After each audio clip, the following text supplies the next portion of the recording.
Ladies and gentlemen, good evening and welcome to another episode of Trudge Report. This is a recovery-based podcast, but sometimes you wouldn't know it because of Corey's attitude. And don't worry, if you're not sober or not ready to be sober, we talk about plenty of other things, including sports, trending topics, and a good bit of nonsense. My name is Shawn and I am your host. I'm joined by my good friends and fellow trudgers. Please remember to listen on Apple, Spotify, or wherever you get your podcasts. Our videos will be posted each week so you can watch episodes on YouTube and Facebook. But as always, please be sure to download this podcast on your listening platforms. Remember to like and subscribe on all social media outlets with the handle @TrudgeReportPod. We are brought to you, as always, by our wonderful producer, Miss Janine Stella at Stella Mix Podcast Management. Gentlemen, good evening. Happy Monday. As we are recording this, I'll go on my screen first. Mr. Bill DeLuca, how are you tonight, sir? Very well. Down here at the beach, right by the beach, boy. And right near the beach, boy. Yeah, great line. Hanging out and ready for the show. Excellent. Good stuff. Greg, how are you? I'm pretty well.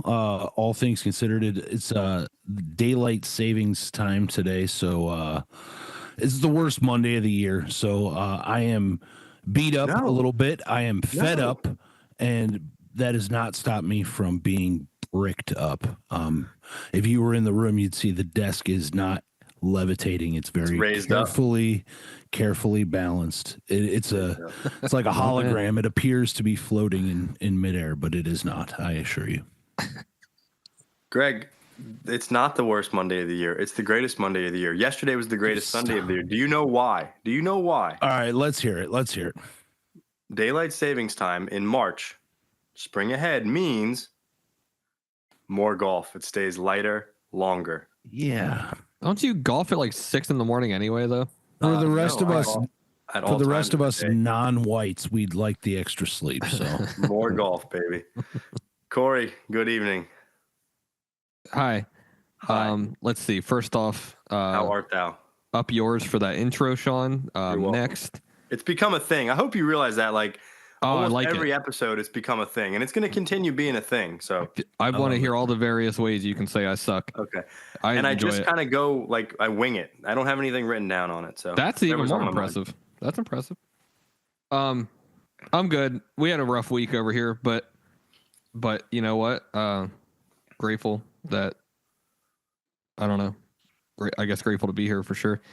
Real quick, I'm not going to make a whole thing out of it so I can stay under my 60-second time frame that's quickly approaching.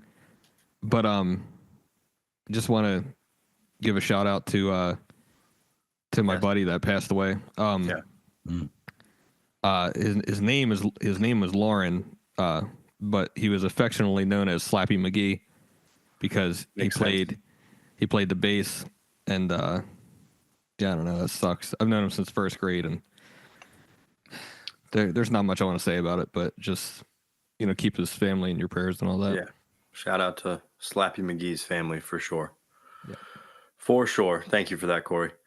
It's a reminder that this disease we four gentlemen are living with and on a daily basis have conquered through the help of our higher powers is still a very deadly disease to a lot of people. There is. On a quick lighter note, definitely don't know how to transition. Today's my wedding anniversary, so I got to shout out my lovely wife, just for all of her hard work and dedication, and just to the family, man. It's wild. It's just wild. 7 years of marriage, been together. God, we'll be together 10 years this coming June, actually, which is just amazing. So shout out to her. And I was going to save this for the end, but I'm not going to. I've secured her permission. Greg, I'm really sorry. You're the last one to know because you're just not here with me. And Corey found out because of his wife, and Bill was here the other day. But baby number 3 is on the way, boys and girls. Congrats, man.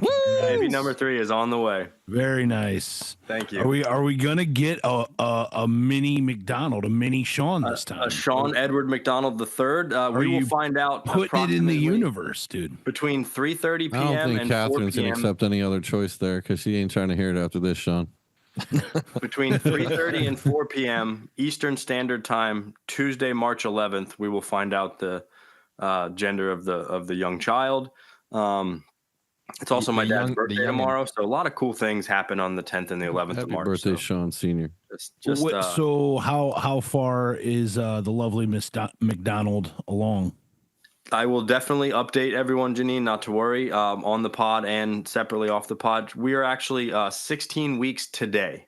Wow. Okay. So we've actually known since early January. We just were kind of keeping, first trimester stuff, keeping a lid on it. And then I'm pretty sure Corey's lovely wife, Gabby, and her friend Sarah, there was no more hiding it as of last week when Catherine was out at a recovery group and she said with all that her friends. She said you could tell. Was it because she didn't drink? Well, I think Gabby. Yeah. I think there's that. I think Gabby can just spot it. Like got a sixth sense. For sure. Like the predator has like heat vision and shit. Like that's how Gabby just picks out pregnant women. Yeah. So we're excited. We told my parents last Friday at dinner. We told the girls the week before that. They're super pumped. I have a video of it. Maybe we can. I don't know. Maybe we can post it somehow. But and then we told Catherine's mom the same day we told the girls. Funny story. Yes, Janine, my parents are extremely excited. But funny story on that, real quick, before we get too far. My dad babysat 2 Wednesdays ago, and we told the girls the next day on Thursday, specifically so that they wouldn't tell him on the Wednesday he babysat, because we knew we were going to have dinner with them last Friday. And I didn't think we were going to see him or my mom again until we had dinner last Friday. But my dad, because shout out to Papa McDonald, happy birthday. He's also tech challenged, IT challenged. So we had to stop by here last Saturday or Saturday before last. I had to help him with some computer stuff.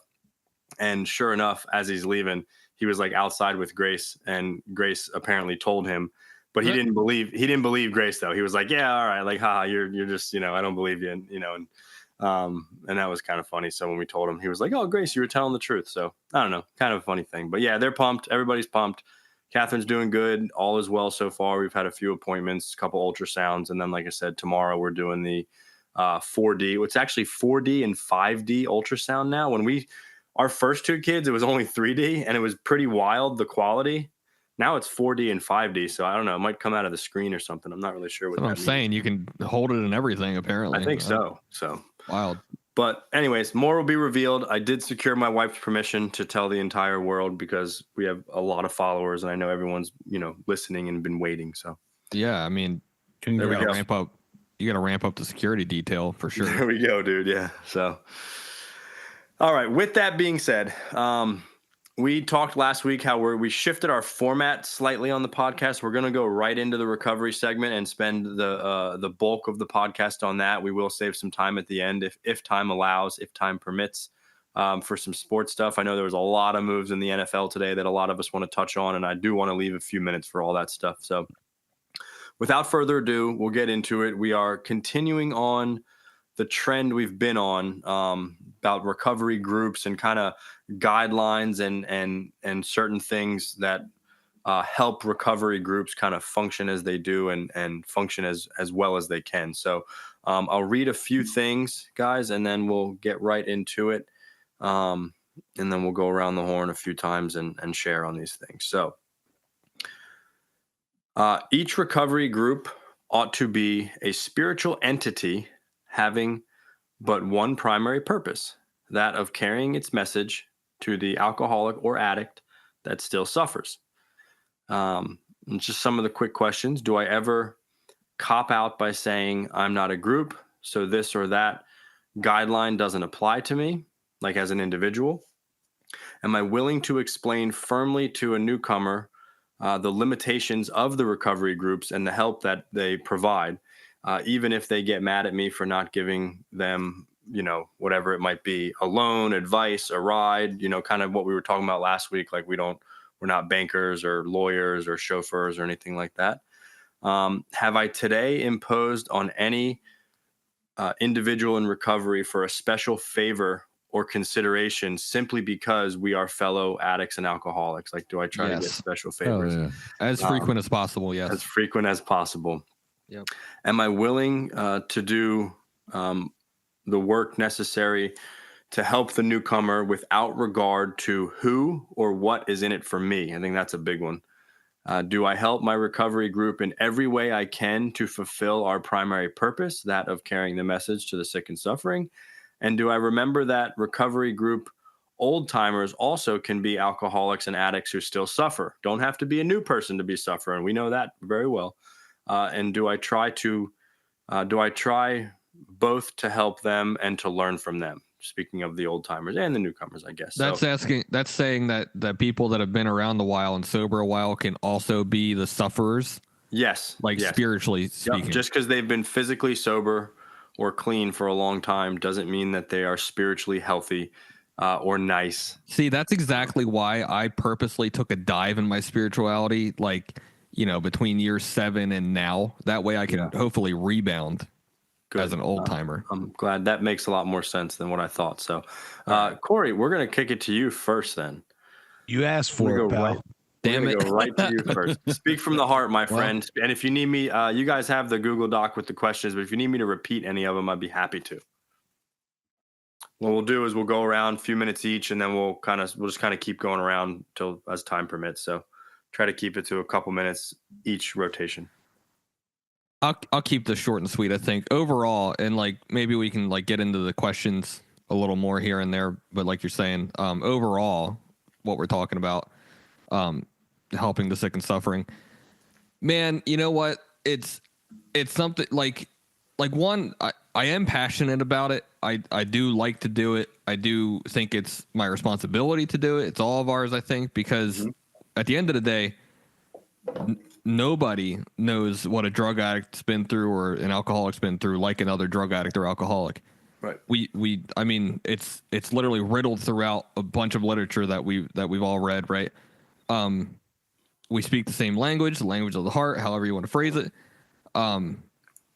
There is something infinitely different when you're speaking to as the sufferer, when you're speaking to, say, a well-meaning therapist or whoever the hell is trying to help you. That's all good. There's a big difference between that and talking to, a drug addict or alcoholic that's recovered. And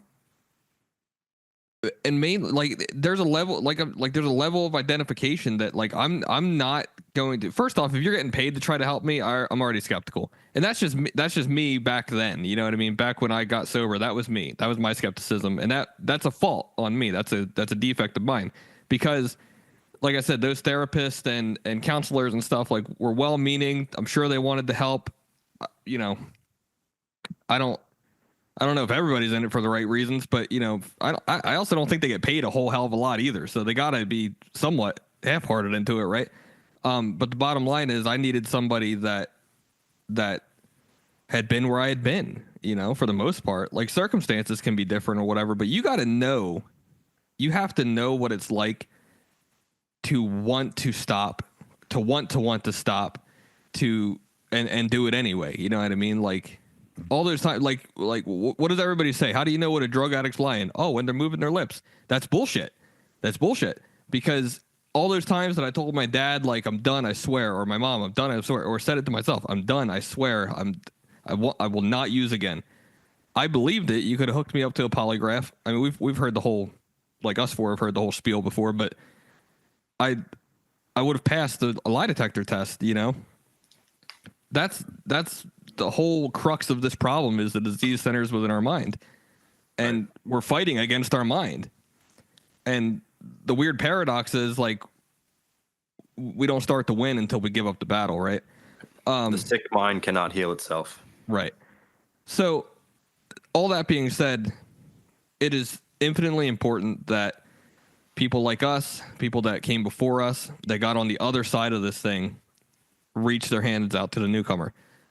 Furthermore, as I started this spiel, I'm passionate about it. I love it. Do I do it often enough? Absolutely not.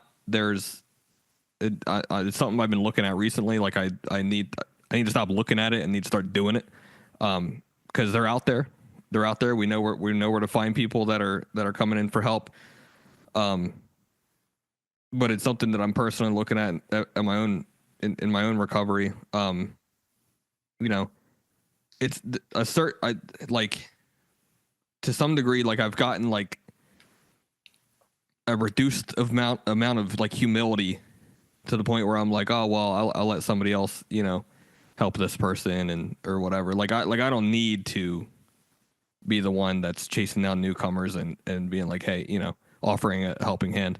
And that's completely false and a delusion on my part, So that's the kind of tricky stuff that can get to me. But overall, like, yeah, this is what we live for. This is what keeps us sober, first and foremost. It's also, I think, a big part of what keeps us happy and comfortable in our own skin. So with that was a lot. So no, that was good. That was perfect. Mm-hmm. Bill, I got you next on my screen, if that's all right. Yeah, for me, it's very important. So I think I can speak uniquely here by saying that I grew up in a really bad situation, didn't know my mom, and then later in life to find out in my mid-20s that she had gotten her act together and recovered through a 12-step program. And she kind of had taken me to my first recovery deal and shown me that and planted the mustard seed. So it had given me this big sense of hope for recovery that I saw. However, inversely to that, the tragic fall of her was the relapse after 19 years, culminating in her death. So at that point, the last place I wanted to go was recovery.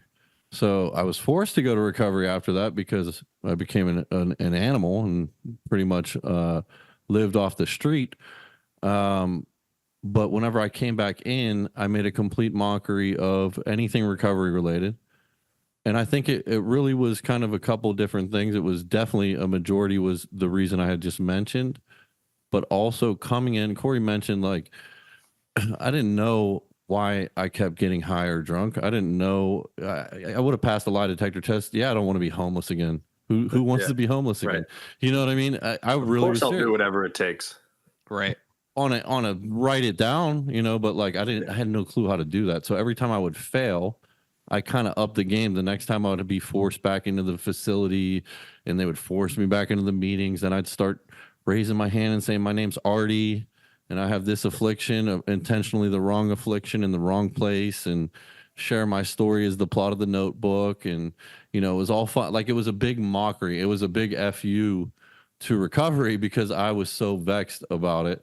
I couldn't figure it out. I'd lost a parent through in my eyes at the time. It was recovery's fault. Oh, this doesn't work. However, it had really provided her the best years of her life. Mm-hmm. So I think after that, and people from where I'm from telling me straight out, the people that I would say you would respect in recovery saying you're never, ever going to get this because of my behavior. Then coming to Florida and then going into the same rooms begrudgingly and still being offered the cup of coffee, the handshake, the how you doing, have a seat, where you're from, and realizing that there was nothing in it for these people. It really changed me after going through the work and changing my soul and my heart on the matter. It really changed me to always learn to turn around and stick my hand back out for the people that were like me when I got there. I mean, that's a pretty easy answer. Like, it's actually pretty selfish if I don't do that, because what I've received off of that amount of input at the beginning is, I mean, I couldn't even put it into numbers, the exponential amount of return that I've gotten from the minimal amount of effort that I put in, to be honest. So it's easy. It also keeps an insurance for me as well, that if I continue to do that, I continue to remind, and sometimes, like Corey mentioned at the beginning of the show, it's through someone's passing away.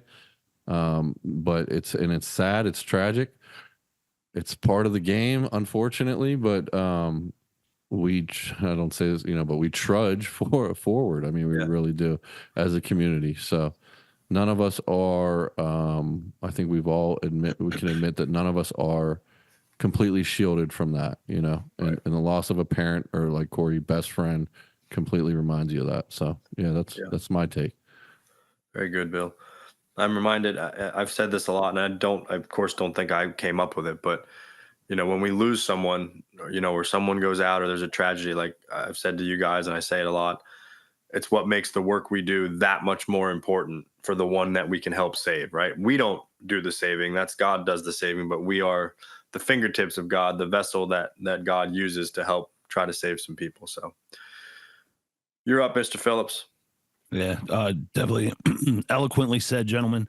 And yeah, like right along those same lines, it's part of the game. It's a casualty of it, whatever, I'll agree with that to a certain point. There are like some of our literature talks about, like, people that are constitutionally incapable of being honest and open with the process and willing. But I've seen people come in to recovery and get on fire for the shit and then fall back off and go back out and end up dead. And it doesn't have to be part of the game. It doesn't have to be a casualty of it, and that's what recovery's taught me. And certainly, like Bill said, is like, in the beginning, it seemed like it was going to be this mountain, right? And it minimal work to do if you are honest and open minded and willing to do the work. It all kind of comes naturally, man. Yeah, there's some stuff you don't want to do here and there, and there's some uncomfortable things, but nobody said it was going to be easy. Life ain't easy, that's just part of it, but every time I'm faced in a situation where I end up growing and becoming a better human out of it, it's because I had to go through the tough times of and put in the work to get there, right? As far as tonight's topic is concerned, like, this is it for me, man. Like, the most important person in whatever recovery group you're in, whatever setting you're in, those people that are coming in that don't want to walk through those doors, man, whether they're court mandated, whether they're being drug along with some friends from a sober living house, or been told that to go there by their house manager or whatever, or because they're absolutely desperate, that, like Corey said, like all those quote unquote lies that I told that were absolute truths in the moment, man. And I'm out here spinning my wheels and in circles because I don't know what to do or where to go. I know that if I don't go somewhere tonight and get some help, I'm going to get high, right? Because that's me. So those people coming in that darken those doors, man, they are absolutely the most important person in the room, and we gotta treat them as such, right? And it sucks sometimes because sometimes they're exactly like Bill describes himself in the past, right? Like, sometimes they're annoying. Sometimes they're like, moving chairs around too loud, or well, I didn't say all that, Greg. Come on now. or making fun or raising their hand and saying their name's Javier Rodriguez and they're a Prince of Spain or something, whatever the case may be, is like, I rarely like them. That's for sure. In my own head, absolutely. We talked about it a couple weeks ago. Do I silently judge people? Absolutely. Yeah. Sometimes I judge them out loud like an asshole, and then that's me. Like, I'm the bad guy for that, but the thing is, man, is like, okay, so they're a little annoying, so they're disturbing you a little bit.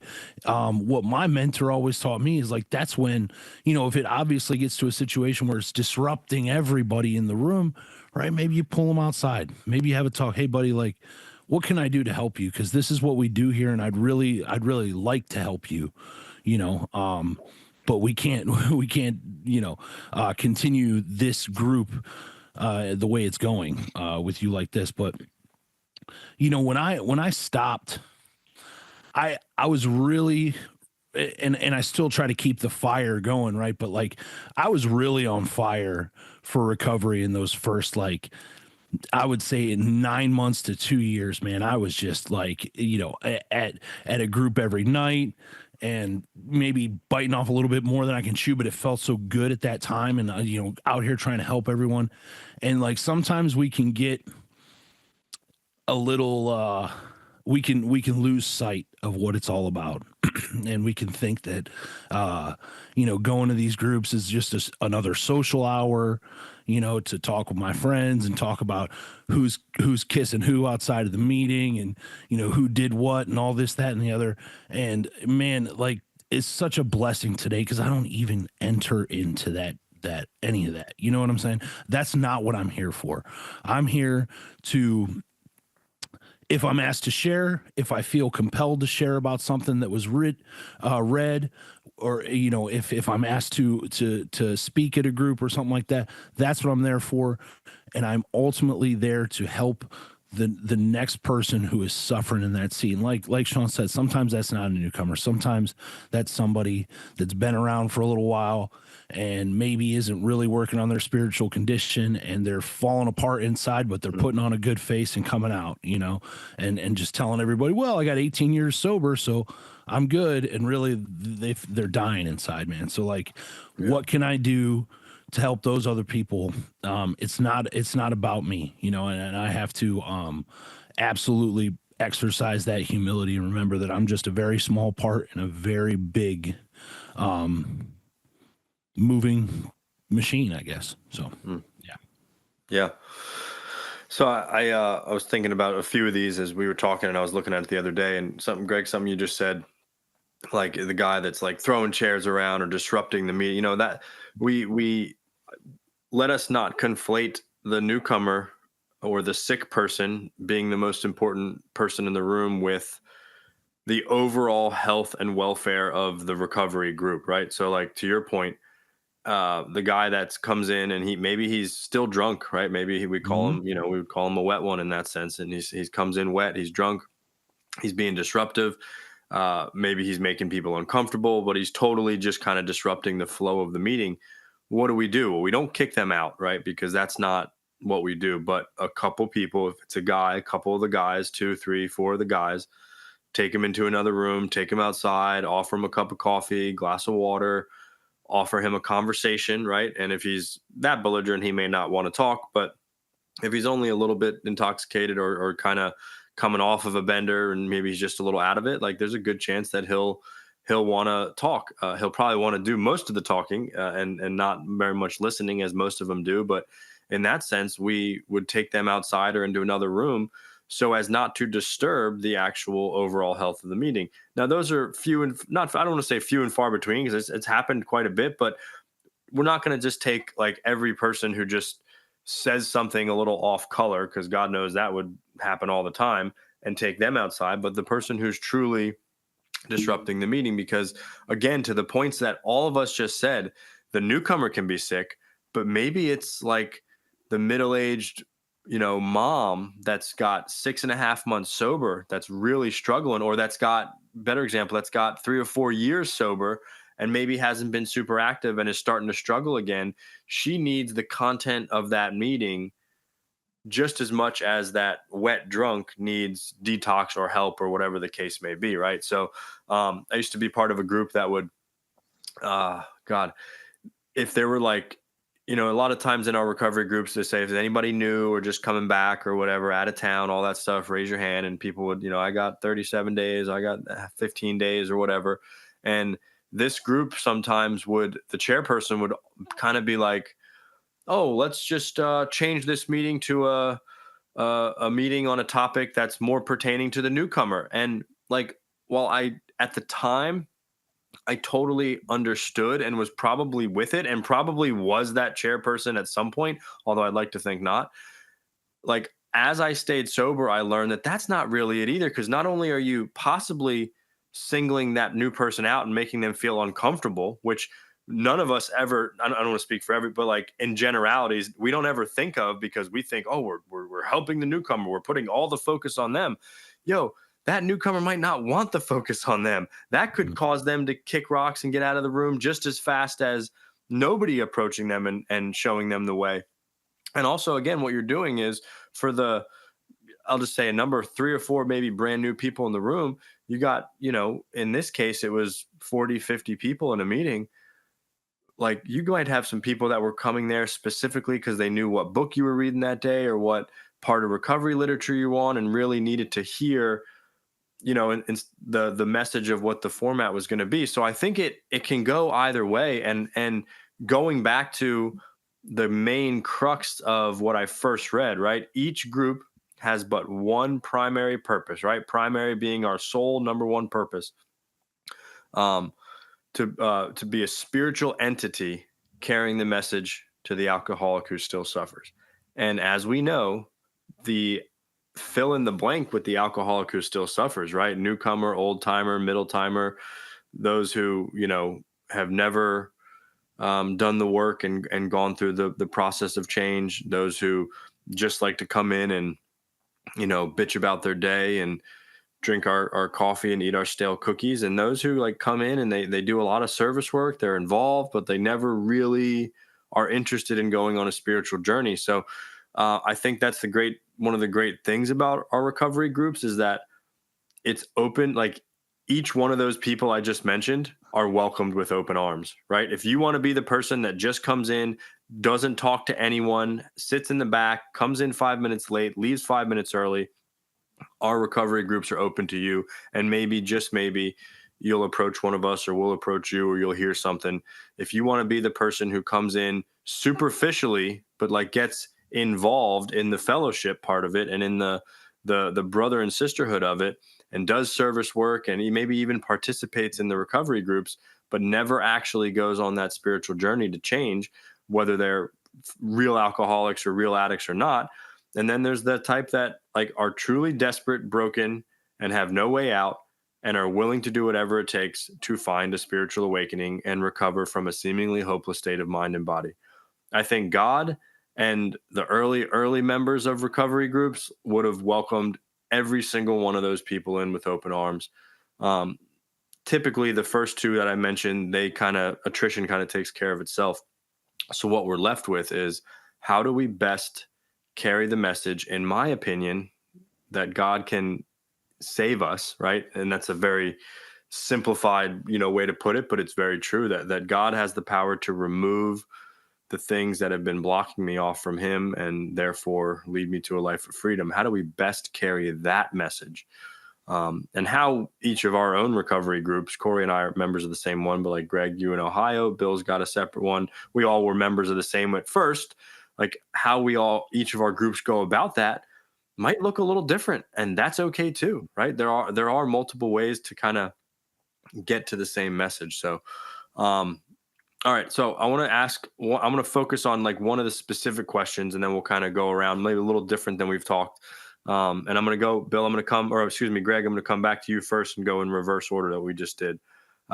Do I help my group in every way I can to fulfill our primary purpose? So do I help my group in every way I can to carry the message to the next sick and suffering alcoholic? And I'll start with you, Greg.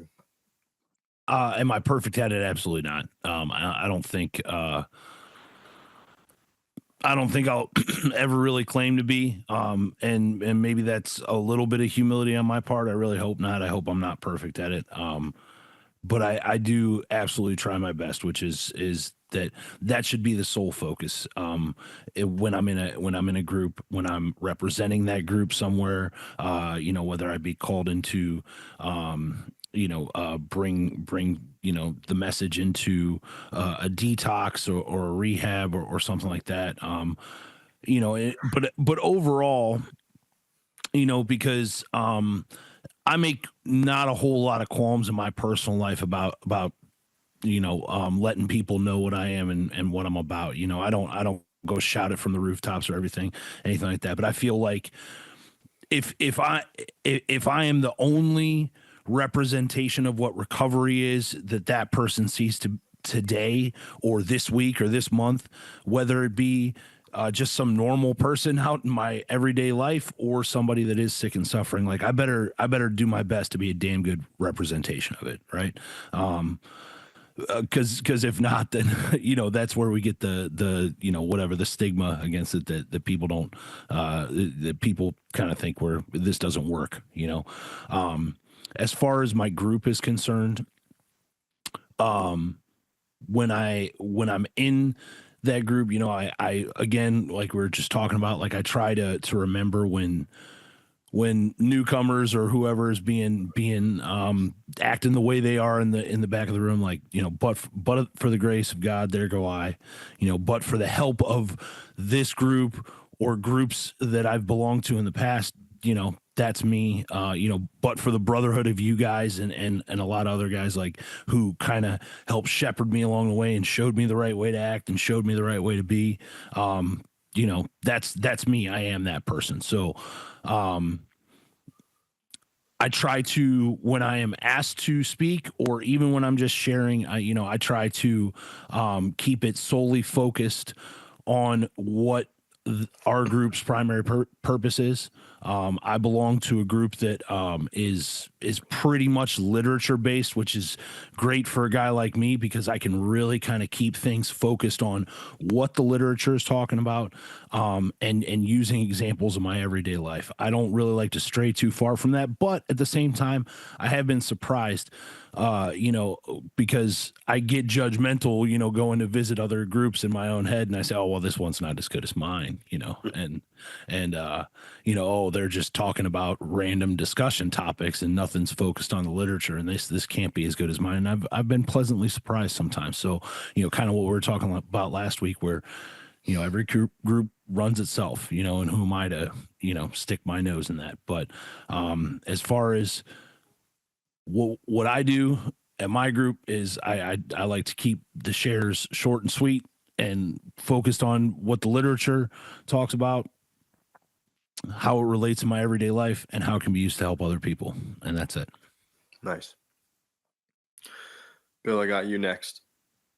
I don't think that I'm supposed to help my group in every way I possibly can. I think part of the wisdom of it is to understand laying the pathway for others to be helpful. If I did everything I could, I'd be there changing the garbage, making the coffee, staying before and after, making everything a possibility. I've come to learn that pick one role at a time, switch those roles every 6 months to a year, but also always look and keep your head on a swivel for the newcomer. But encourage the newcomer to get involved with the roles there at the group, because the group is about the group. That's the essence of a group. It's not about me being the one-man band, It's about unity and understanding. Sometimes, like when I really want to do something, maybe I shouldn't do it. Maybe I should let someone else do it. I could sit there and be the chairperson every month if I wanted to, but that wouldn't be the best thing for the group. So I don't do everything I can, but I do everything I think that is right for the group. Yeah, I have my weeks that I'm off, like anybody, that I'm not like, I'm like, man, I could have been a little better in this, or maybe, I'm going through something myself, but that's pretty rare. So I try to remember to myself, it's not a one-man band, that if a group isn't self-supporting, probably shouldn't be a group, because there's probably a reason for that, so it needs to be a cyclical ecosystem. Thank you, Bill. Look like you're thinking a lot over there, Mitchner. I am my group's excuse me. I am my group's weakest link for sure. I would think. You could agree, right? I actually wouldn't agree totally. You might be kind of close to the bottom, but definitely not the weakest. Well, I'd rather be the weakest than kind of close. I mean, what the hell, You're great at being a bottom, Corey. Thank you. No, the answer to the question is no. I'll go on about my own character defects all night if you let me, so I'll try my best not to. But yeah, the truth is, I can easily say, I'll let the new guys take that commitment. I'll sit back and I'm doing more important things. I mean, Shawn, you and I have a joke that we won't discuss on here, but like kind of like that. Do you know what I'm talking about? Yeah. Yeah. Kind of like that. That's a little insider. Sorry, guys. But for one, I think I laughed something that Greg said. I kind of chuckled to myself about, because like I do think that our group is the best group possibly in America, but definitely the Treasure Coast. And I think I should think that to a degree. Like I say it in like kind of funny to put down my friends' groups, because it's a fun thing to argue about. But like in reality, I do think it's one of the best groups around, and I think I should think that because I'm a part of it. And if I didn't think that, why am I a part of it? And that being the case, one of the things that I've already said tonight, but that I need to get better at, is approaching the newcomer. But the other thing that I can kind of raise other people up by saying is a lot of times when we do have a newcomer walk in the door, not that I'm trying, but I might not even get to them fast enough, man. There's a lot of people in that group that are going to track them down quickly, and I've watched that happen. And that's a good thing. I mean, those are good people to be around. You know what I mean? So that's cool. But yeah, no, like on my part solely, I could amp all that stuff up. I could turn all that volume up. You know, and it can be as simple as, you know, like we said, like just taking a commitment. But in reality, like the important stuff is the work with the newcomers. Like that's what we're talking about tonight. That is, to be honest, like the content of the meeting and the group is important and stuff. But like, it's probably not solely going to get anybody sober, or at least for long, right? You know what I mean? Like the most important thing is going to be outside of the meeting. Like, hey, you're new here. Here's my phone number. Like that's going to be that's going to be the most important thing. I went to one. I'll end with this. They put it kind of more bluntly and a little false, but like I went to a group years ago before I got sober for once and for all. I really didn't want much of a part of it, but man, couple guys damn near cornered me outside of the hall, and you know, introduced themselves, whatever was nice about it. And they were like, "Well, let's go into this room over here, and we'll talk to you." And I was like, "What do you mean the speaker's in there?" And they're like, "That guy's not going to help you." And I was like, that seems kind of, you know, that conflicts with things I've been told, but they did exactly. They were a little aggressive about it, but they did exactly what we're talking about tonight, like making that connection and saying, "Here's a program of action that you can follow to get a relationship with God and hopefully stay sober." You know? Yeah. So that's good. That's pretty funny. Bill, I something you said, I totally agree with what Bill was saying. I agree with, you know, I like what all you guys said, but Bill, what you were talking about it shouldn't be just me doing everything. I think that's extremely important. And I actually think, I look at the question a little differently than I think you were looking at it, but you got to the exact point that I was actually going to try and get to. I don't think it's asking, am I doing everything in my group to make sure it's the best group or to carry the message? Because so to your point, like one of the things I can do, right? Am I doing everything do I help my group in every way I can? Sometimes the every way I can is telling the guy with 6 months, hey, you should stand for that position. Hey, you should do this. You should take this here. Why don't you do this? I've been doing this for a while. Let me pass it on to you.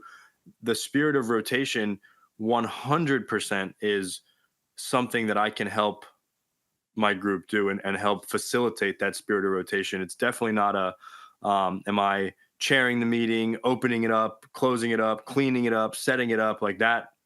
You know, obviously, is, you know, as my mentor would say, don't hog the service work, Shawn. And he's definitely had to tell me that in the past. He also said that 10% of the people will do 90% of the work. And I have 100% found that to be true. Obviously, the percentage itself might be a little off, but I have found that on the whole to be true, is that there's a lot of people that say they want to help. There's a lot of people that will raise their hand when a position is open. And 3/4 of those people, they do not fulfill that commitment. And that's one thing that we try to stress in our group is like, hey, if you can't fulfill, like, think of like, here's everything this commitment is going to entail. Here's all the responsibilities of it. Think a little bit and check your schedule or whatever you need to do before you commit to it. And if you commit to it and find like you can't, find somebody else to fill in or call someone or let someone know. And I have definitely found over the years of my sobriety that I have had to take a back seat in certain aspects of the group, and that is a good thing. I have been a part of a group with all of you. I think some of us had, you know, Greg, you had moved by then, but I left one of our old recovery groups, not out of malice or being upset, but I left for a couple reasons. One was logistically for family reasons and schedule, but the other was because I realized that it was time for a change for me, and that group was becoming a little too dependent on what I thought and my opinion about things. And that is no one's fault but my own because I was still learning, right? I wasn't the end all be all, but I was still learning. And I've done a much better job my current group to allow other people to take the reins and be the front runner, so to speak, or to take certain positions. And I think that is one of the things I can do to help my group fulfill its primary purpose. Because again, if the primary purpose of the group is to carry the message, I can be kind of in the background helping orchestrate other things going on and other people to take certain things. I don't have to necessarily be the one to mentor every single newcomer that comes in. I can just be the one that introduces them to someone who can mentor. And I think that's exactly what you were saying, Bill. I think that's like a great point you made. And even though the question necessarily was, I framed it a little differently. I think that's a great point you made. And yeah, it's good stuff. Yeah, I think go ahead, Bill. Not to toot your horn too much there, Shawn, but that is so true that at one point in time, anything Shawn would say, like it didn't even like nobody was even listening. It was like, Right. That's the way it's going to go. And it wasn't really the healthiest what I thing. was saying. Right. And I think I was far enough along to kind of, see it that way, but a lot couldn't. And when you left, it inspired me to look at myself and go move to a great group that it's Field of Dreams. Like if you build it, they'll come. It's not about the promotion. Like my group has literally just like formed. Like we went there to see the great grand sponsor Papa Ron, and there was 2 home group members, 2 old guys, Papa Ron being one. His health hasn't been great since. The second member passed away like suddenly, and the group like just formed like these 3 or 4 guys and a couple of the wives, and it's been the most like fantastic thing ever. Mm-hmm. So out of that decision that Shawn made, that's kind of the result. And I also mentioned too, and I don't know if you guys agree with this, but I think that if you look at it, if you're rushing up to chair the meeting at like 6 months and you had not rushed up to take the garbage out, your likelihood of long-term sobriety is less. Yep. And I always watch who goes to the newcomer after the meeting first. Like I tell my guys or myself to position myself in the circle to get closer to the new guy, and who goes to take the trash out. Mm-hmm. And those are people that stick around. So yeah. That's a good point. Yeah, I like that too. I do want to say, number one, when I found out that Shawn was not the president of recovery, I was pissed. I wanted a refund, and nobody would give it to me, so I just moved back to Ohio. I was like, screw this. So Greg saw it coming too. I saw, get me out of here. I've been hoodwinked, bamboozled. But no, that brings a good point. Like, because when I do come back down and visit, I do like to find times to go to some meetings that I haven't been to in a long time or whatever. And undoubtedly, dude, I will go into a meeting where somebody that I haven't seen in years will recognize me, and they'll like feel it necessary to like shoehorn that into the share. And while I do like, part of me is like, man, that's very awesome that they're even mentioning me. They're like, hey, and it's good to see Greg here after X amount of years or whatever. And it's just like, dude, I don't want that. Like, this isn't about me. I didn't come down here to share that. Hey guys, I'm so grateful that, I'm here and I'm back here and I can be around all you get. No, I don't, I could care less about that. I want to be here to be what this meeting's about, and that's not me. But to Bill and Shawn's point, it reminded me a lot, Corey, like that meeting we had going for quite some time, and really it was like 2 or 3 of us just kind of doing everything for it, and we made it last as long as we could. It was a really big popular meeting. It lost its we lost the venue for it, but we like made it survive for another, I don't know, 2.5, 3 years, something like that. But it's a good reminder that sometimes, like, am I pushing a little bit too much with self-will? Am I trying to put my hands in everything and run the show? And sometimes certain groups need to, for lack of a better term, kind of die so other ones can be born. Right. Sure. We can get in the way of that with the best of intentions sometimes. So I'll tell you what, Greg, people, I say the same thing about people when they mention me in their share, but their shit sounds a lot better after they mention me. I'm like, yeah, I get it. Yeah, you drink. This guy's all right, actually. This guy's all right. So I still do that. I'm gonna try not to, but it's hard sometimes. I just want to say that group that we were all a part of, that we all left eventually. I loved it. While you guys did your own thing, I left it and just followed Shawn because to me he is the president still, and it was working well for me. So don't put that propaganda out there. We knew that. I'm just kidding. I went. You didn't homeless. follow for a while. No, yeah, I went homeless for quite a while. Remember those days, man? Remember when freaking liberal culture got a hold of us and we couldn't even say homeless anymore at our favorite old porch meeting? Remember that?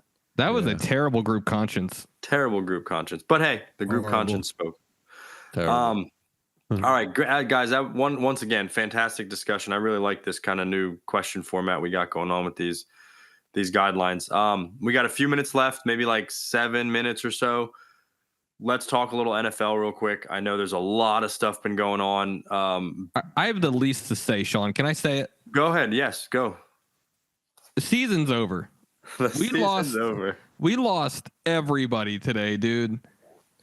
And by everybody, he doesn't Quickly, literally mean everybody. who did you move? I haven't looked yet, Corey. Isaiah Rodgers, we lost. Milton Williams, we lost. Dallas Goedert. Where'd he go? We're going to lose Dallas Goedert. Which I get, a lot of people are like, all right, he always gets hurt, but I don't know, whatever. He seemed to do a lot for us this year, but okay. Who else? We're gonna lose Darius Slay, but there was like 4 confirmed that I can't. There was another defender. Yeah, it was all defense today, dude. Really good, whoever it was. But yeah, so season's over. I mean, like our key offensive players are locked in till like 2029 and 2030, so that's great. But I mean, good God, Josh Sweat? That's who it was. That's who it was. Yeah. Yep. I think that's probably it. Yeah, Darius Slay I mentioned. Yeah, that's it. I think You're getting DTR though, dude. Dorian Thompson-Robinson. What the hell is that? Luck. What is a Dorian Thompson-Robinson? He sounds like is a disease, like a disorder. Like a 4th round, 5th round pick. He's undersized. He is nervous with the ball, and you know what? But they'll watch him to go to another team and sit behind Jalen Hurts and learn. I will say this: he is a mobile quarterback. He's very undersized for a quarterback in the National Football League. My question is: you guys got Kenny Pickett. What's he going to be to you guys? Small hands. Yes. I identified with him. He is going to be a guy that goes out and plays with the practice squad. I think, but I could be wrong. We're going to see what happens. Listen, guys, we've done this 2 or 3 minutes. We're not going to mention the best moves here. No, I was waiting. I was going to give you the last. What I was going to say is, let's talk about the moves that you think really helped, not necessarily your team, but who's sitting in the best position. But with that, I know that Bill's going to fire away on the black and gold. So it's all contingent on if we get a quarterback, dude. You could have Correct. 8 6'5", 4'2" running. You're going to get guys Rodgers. out there. I mean, I hope that's the word on the street. But do you really hope that? I mean, I don't know, dude. Do you really want him? What's available to go around? Take him away. I see what you're saying. It's the Jets, guys. No one wants to play for the Jets. It sounds good till you get there. You know, it's like it's the Steelers. I mean, if he could do it anywhere, let's see it there. Bro, I feel like Tomlin's gonna just like knock him out one day. No, Tomlin's gonna get fired. That's a bunch what do you mean? No. He's gonna get him fired. No, he's not. No, that's his MO. No, I think Mike Tomlin's one of those guys. He's pretty bulletproof, dude. Rodgers can't command the team anymore like that. I don't think, right? Because he's not. He's kind of washed. But that's the problem. He thinks he can. That's what I mean about like the culture fit. Like he thinks he can. He needs all the attention to be on him, and that's not. If anyone likes a good underdog story, it should be all of us 4. Come on, little redemption. You know, Bill, talk real quick. Who else you got? I think we just got, what was the other one? Did you say DK already? DK Metcalf. Mm-hmm. Big time move. 2nd round pick for DK. I mean, 5 years, 130 mil. I'm going to have to see how long that contract's guaranteed for, because that's a lot of money for a 27-year-old dude. But I can't complain. I mean, I don't know. You still need a quarterback. It doesn't matter. Yeah. I mean, you could have, what's the guy, Uncle Rico out there. Throw a football over those over the mountains. You need somebody to throw the football over the mountains. So, Right. yeah, I don't know. I'm excited. We'll see. It is the season of hope. Like this is all like everything's fresh, everything's new. You got new personnel, new this, new that. It's like, oh, this is going to be the year. There's guys going to the Commanders for pay cuts. I mean, I love where the Commanders are we headed. just picked up Laramie Tunsil today. Tunsil. Oh, dude, the Commanders. Yeah, the Eagles are better. Watch out. Put them on alert. I'm so glad we won this year because I don't know. Yeah, they're good at. I mean, as long as like knock on wood, right? Like Daniels doesn't have that sophomore slump. Got to stay healthy. He's healthy. Yeah. But you guys are loaded, Shawn. I'm excited. What about you, Greg? What's going on in Brown country? Where's Deshaun Watson? Well, let's hope that Deshaun Watson is far away and stays far away. I want the Browns so badly to find a way out of this contract. It doesn't look like it's going to happen, but it also looks like we have an owner who really doesn't give a shit about spending money, and spending it where it matters, and then again where it doesn't. So, but I will say this: when Myles Garrett said he didn't want to play here anymore, part of me was heartbroken. The other part of me was like, I don't blame the dude. The dude wants to go play on a winning team, and he's given his heart, his soul, his body to this city for however many years. I thought for sure that they were going to try and work something into the draft. But the problem is that we've restructured his contract so many times that it doesn't make any sense. We would still owe him so much money, even if we did trade him away. And now you lose if you don't trade Myles Garrett, during or before the draft. You're losing a lot in that because you're already. Could you still probably command two number ones after the draft? Yes, but like what I was looking at is look at the Patriots with the number 4 pick that want to bolster their defense. Do you try and get 2 number 1s out of them and then like a third or something else? And that way you have the 2nd and the 4th pick in the draft, And I think they would best defensive player in the league are going to get 2 1s, a 2 in a what? Absolutely. For Myles Garrett, I think you get 2 take your Steelers bias out of this because TJ Watt is not better than Myles Garrett. I hate to break it to you, my friend. Number 1, number 2. How'd TJ finish last year? How do you hurt? Probably. I mean, I guess I don't know. Yeah. So, but yeah, you lose all your power, I think, doing it after the draft. They went ahead, they got the deal done. I guess it was. It was a huge, I think, what is he, the highest paid non-QB in the league? Yes, he is. In history. We were still the same team without him or with him, with the signing, we're still the same team. I'm sure we'll draft a quarterback with the 2nd overall pick, and I'm sure that... Is that what you have? Yes. You're going to get Shedeur Sanders? Nice. That's good. I don't think that he's gonna hate Cleveland. His daddy won't he's let gonna him go hate there. Cleveland. No, dude, his dad's on board with it. They're on board with it, but I don't think I'm never a fan of that. Might be an influx of culture. Jaden Daniels and even like Bo Nix is the anomaly right now. Like you throw these rookie quarterbacks out there and they just get massacred, man. So I agree. Well, you got Kenny Pickett for a bridge year. There you go. Perfect. We do. Perfect. Boys, this has been lovely. Real quick, couple housekeeping tips. If anybody is really into March Madness, as I am, and as our friend Danny P is, Danny P and I did we went like over an hour on Saturday and posted it to our YouTube channel, all about March Madness and the upcoming Selection Sunday. We're going to do another one probably this Sunday night, either during or after Selection Sunday. I know Corey and Greg have been talking about doing some wrestling content. So we will have periodically some extra videos on our YouTube channel. So please, if you're not, subscribed to our YouTube channel, Trudge Report, please subscribe to that. These episodes will still be released every Thursday. Clips on social media. Please spread the word. Spread them to all your friends. We appreciate everyone's support. Shout out to our listeners. Please like, follow, and share on all socials at Trudge Report Pod. Email us, trudgereportpod@yahoo.com. Send in your mailbag requests for topics, questions, comments to any of these handles. Remember, most importantly, we are all here. If anyone wants to talk about recovery and our experiences, or if you are struggling with some form of addiction, or if you just have questions about it. Thank you again to Janine and Stella Mix Podcast Management. Good night, God bless, and may you trudge the road of happy destiny. We will see you all next week. Cheers.